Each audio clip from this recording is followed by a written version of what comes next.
സ്ത്രീകളെ സംബന്ധിച്ചിടത്തോളം നമുക്കൊരു ഫംഗ്ഷൻ വന്നിട്ടുണ്ടെങ്കിൽ നമ്മുടെ ആദ്യം തന്നെ നമ്മുടെ ചിന്ത എന്തായിരിക്കും, ആ ഫംഗ്ഷൻ ഏത് ഡ്രസ്സ് ഇട്ടിട്ട് പോകണം എന്നുള്ളതല്ലേ. അതിനുവേണ്ടി നമ്മൾ അതിന് നമ്മുടെ കയ്യിലുള്ള സെലക്ഷനൊക്കെ നോക്കും. പക്ഷേ അപ്പോഴും നമ്മുടെ ചിന്ത പോരാ, നമുക്ക് വേറൊരു ഡ്രസ്സ് എടുക്കാം എന്നുള്ള ചിന്ത വരും. അപ്പോൾ അതിനുവേണ്ടി നമ്മൾ എന്ത് ചെയ്യും, വലിയ വലിയ ഷോപ്പുകളിൽ നമ്മൾ ഫസ്റ്റ് നമ്മൾ ചിന്തിക്കുക വലിയ വലിയ ഷോപ്പുകളിൽ പോയി വാങ്ങേണ്ട ചിന്തയായിരിക്കും. പക്ഷെ അവിടെ ചെല്ലുമ്പോൾ എന്താണെന്ന് വെച്ചിട്ടുണ്ടെങ്കിൽ അവർ ബൾക്ക് പർച്ചേസ് ആയിരിക്കും. അവിടെ പർച്ചേസർമാർ ഒരുമിച്ച് ഒരു മോഡലും നോക്കാതെ അവർ ബൾക്കായിട്ട് വാങ്ങിക്കൊണ്ട് വയ്ക്കും.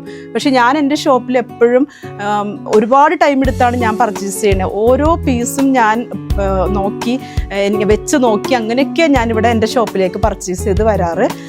അതുകൊണ്ട് തന്നെ നിങ്ങൾ ഒരുപാട് ടൈം എടുത്ത് നിങ്ങൾ പർച്ചേസ് ചെയ്യുന്നതിന് പകരം ഞാൻ സെലക്ട് ചെയ്ത് വെച്ചതുകൊണ്ട് നിങ്ങൾക്ക് വളരെ പെട്ടെന്ന് എൻ്റെ ഷോപ്പിൽ നിങ്ങൾക്ക് പർച്ചേസ് ചെയ്യാൻ കഴിയുമെന്നാണ് എൻ്റെ വിശ്വാസം. ഞാനൊരു ഫാഷൻ ഡിസൈനറാണ്. ഇതാണ് എൻ്റെ പാഷൻ. നിങ്ങൾക്ക് ഡ്രസ്സ് പർച്ചേസ് ചെയ്യുന്നതിന് എന്നെ കോൺടാക്ട് ചെയ്യാം. നിങ്ങൾക്ക് സ്യൂട്ടായ ഡ്രസ്സ് ഞാൻ സെലക്ട് ചെയ്ത് തരും.